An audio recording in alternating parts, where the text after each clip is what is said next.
And I believe collectively as a group, we're going to kick the competition's butt because we understand how important it is to think, execute, and dominate. Suck it up. Get tough. Suck it up. Get tough. People want to have success. People want to make a lot of money, but they want it to be easy without any challenges. Do you think it was easy for me to become one of the top 450 basketball players in the world that you never heard of? The only way I made it to the NBA is I was fundamentally sound, I was mentally tough, and I never quit. And even when I wanted to quit, I had people in my life that would make sure I didn't quit. I hired and set out the top 10 motivational speakers, watched all their videos, and I watched them one by one because I understand that if I pay attention to what the best are doing, I could be the best too. I watched game film on Michael Jordan. No matter how much I watched, I couldn't do what Michael Jordan could do. I would watch Magic Johnson. I couldn't do what Magic Johnson would do, but I sat there and had these videos. I watched Les Brown, Zig Ziglar, Tony Robbins. My whole wife was scared. I was scared. I called into my office and I said what husbands say. I said, babe, we're gonna be okay. Every month the checking account was dwindling. I said, babe, we're gonna be okay. Let's start a motivational speaking business. I go to Jerry Sloan and I say, Jerry, I'm trying to make your team, but since we don't scrimmage, I feel like I can't show you what I can do. Go to the corral, hear me clearly, listen to his answer, and it will unlock some mysteries as to how you become the best in the world at what you do over a long period of time. Jerry, I'm trying to make your team, but I feel like I can't show you what I can do.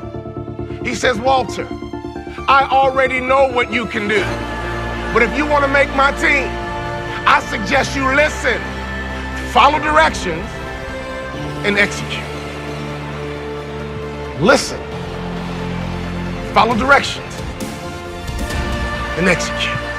What I didn't realize, even though we didn't scrimmage in practice, throughout practice, we did drills, and he created what I call habits and rituals. Every single day, practice was the same. Every single day, we drilled on fundamentals. Every single day, we worked on habits and rituals. So even though my mind was floating, even though I was selfish and self-centered, he was conditioning me into the culture through practice of habits and rituals.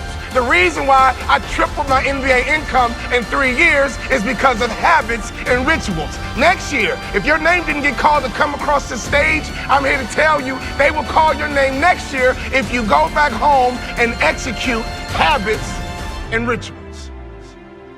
I wanted to scrimmage for me, but Jerry Sloan was getting me ready to play for the Utah Jazz. So every day, it was about habits and rituals. Having hot food is about habits and rituals. Great customer service is about habits and rituals. Being the best in the world at what you do, being a pro, is all about habits and rituals.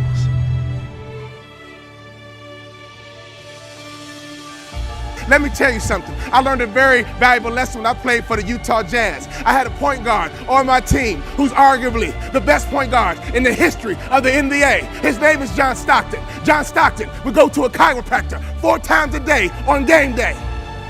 You know what I said to myself? I'm not doing that. It doesn't take all that. John Stockton played 19 years in the NBA. I played 3. You would have thought I'd have been smart enough to watch a Hall of Famer and just shut my mouth, hop in the car, and go with them. No! My mind said, yeah, it doesn't take all that. And I would tease him. Man, John Stockton, you OCD or something? Why are you going to a chiropractor 4 times a day? He swore by his chiropractor. That man played point guard in the NBA until he was 40 years old. And he didn't retire because he got slow. He retired because he refused to wear baggy shorts. He loved his Daisy Dukes.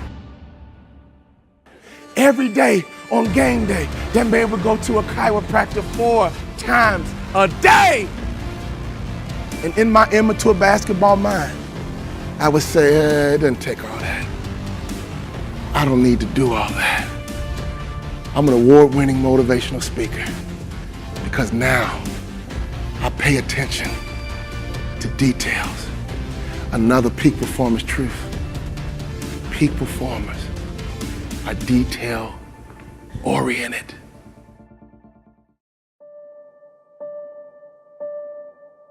My college career was over. I got offered a job to become a hospital administrator. 2-year program, $75,000 job. And right before I took the job, my daddy called me on the phone. Let me tell you about my daddy. When I was a little boy, my daddy would always pick me up. When he came home from work, he picked me up.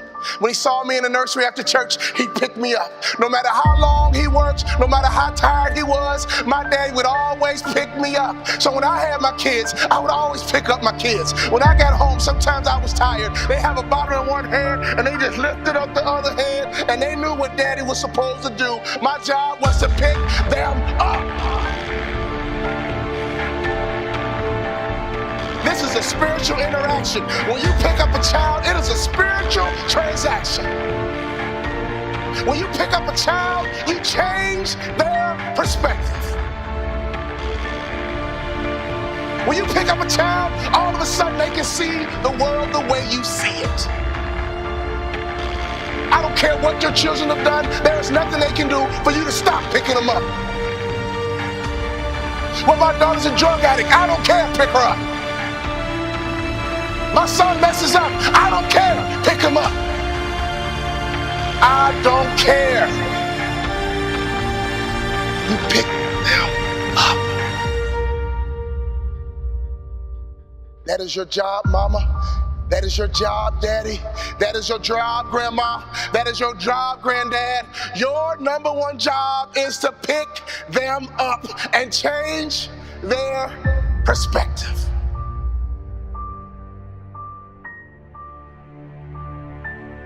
My saddest day, one day, my daddy looked at me and he said, boy, you too big. I can't pick you up anymore.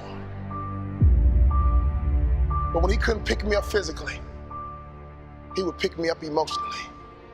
He would pick me up spiritually.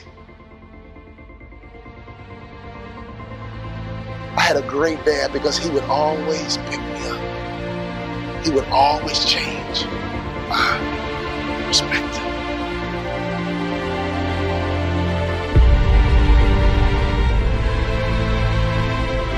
So my daddy called me on the phone, he asked me a question. He said, son, you had a tough year, what's next? I said, Dad, I'm gonna be a hospital administrator. He said, not bad, but let me ask you a question, son. Do you believe you're an NBA player? You can't outproduce your self-image, son. If you don't think so, go take the job. But if you believe you're an NBA player, go for it.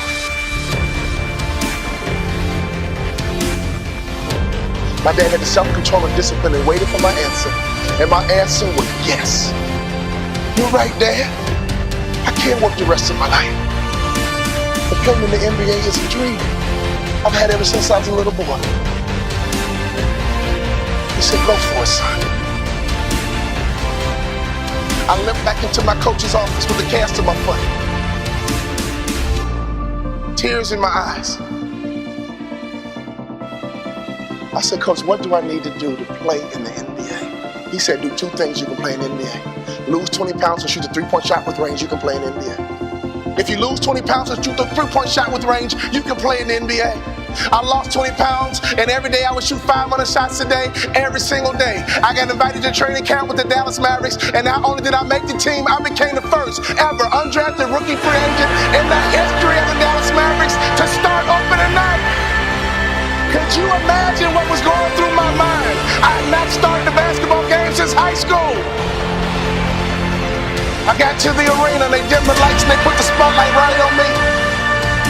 Right through the spotlight, I saw my mom, my dad, and all my brothers and sisters. Then I saw my dad. He just pumped my fist. He pumped his fist. And tears streamed down my face. Thank you for all those timeouts. Thank you for making sure I was always home when the streetlights came on. Thank you for making sure I could always hear your voice. Thank you for always changing my perspective.